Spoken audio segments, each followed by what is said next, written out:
everybody, Jared of Second Life Design. Welcome back to Milling Monday. So let's talk sharpening. This has been a really something you guys have asked for a while.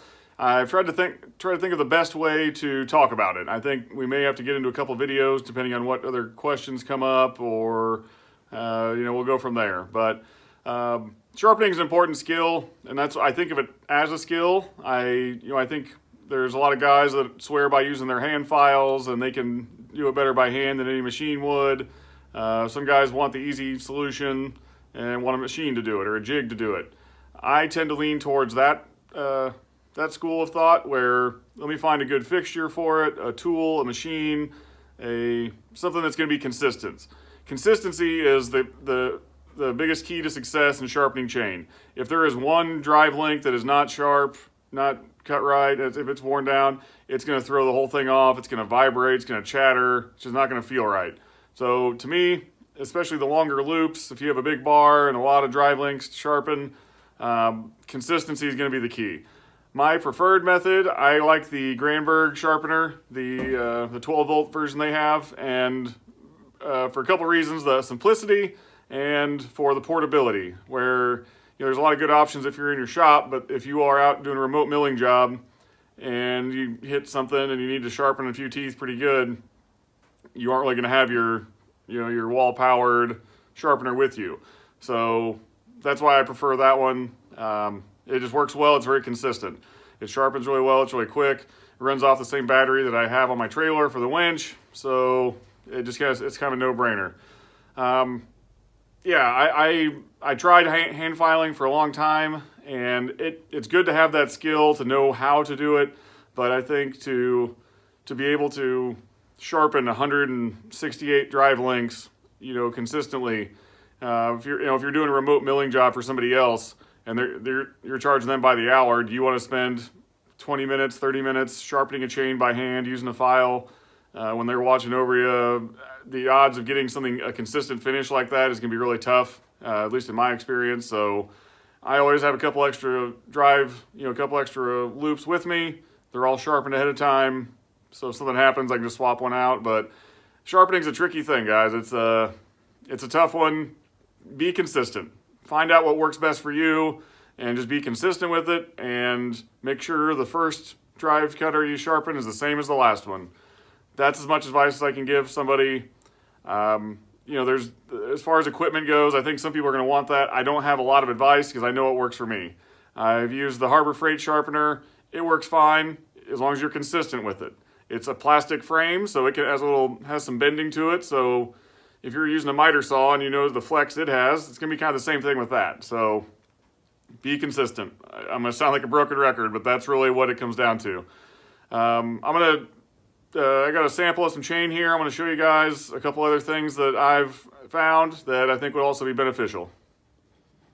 Okay, so here's our chain sample, and this is a brand new chain. It has never been used. It was actually the remnant from a roll I bought a long time ago. But no matter what kind of chain you're working with, whether it's milling chain, crosscut chain, whatever, it's all going to be the same idea.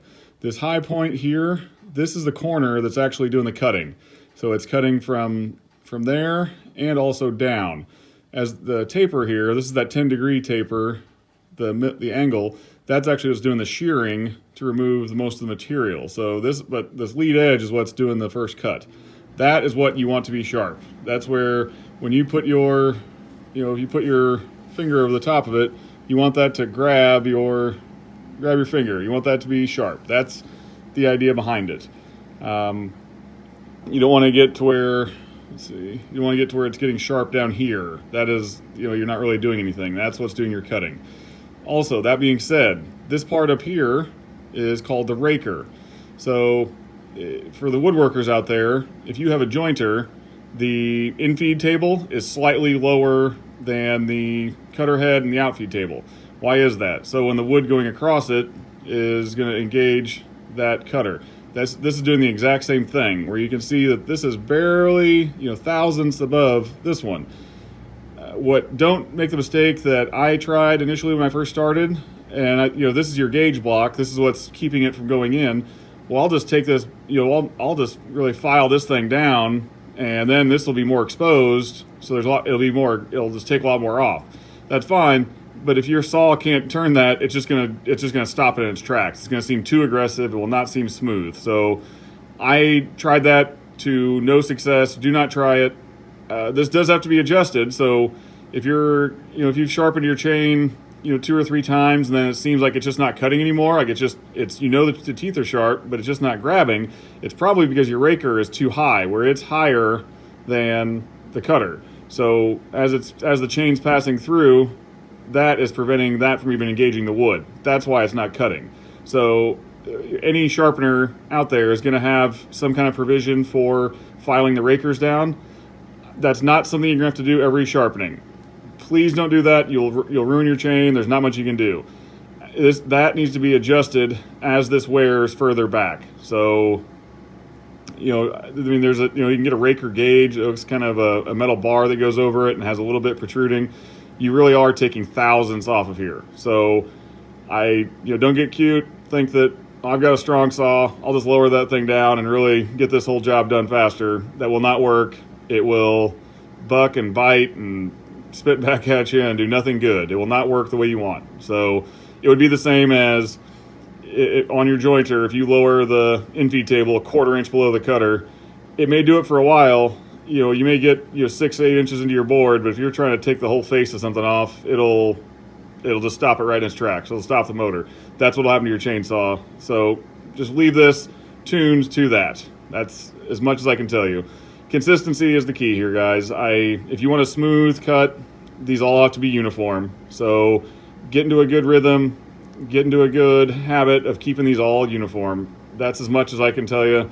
If you want, some specific videos on using different sharpeners, I have some in previous videos that were not part of Milling Monday, so check those out. And there's a lot of other good content out there as far as using individual sharpeners. But the theory behind it is going to all be the same, kind of find your price point and go from there. So that's all I got for tonight, guys. If you have any other questions about sharpening, drop them down below or send me a message on Instagram at Secondlifedesign, and we'll catch you next week. Thanks.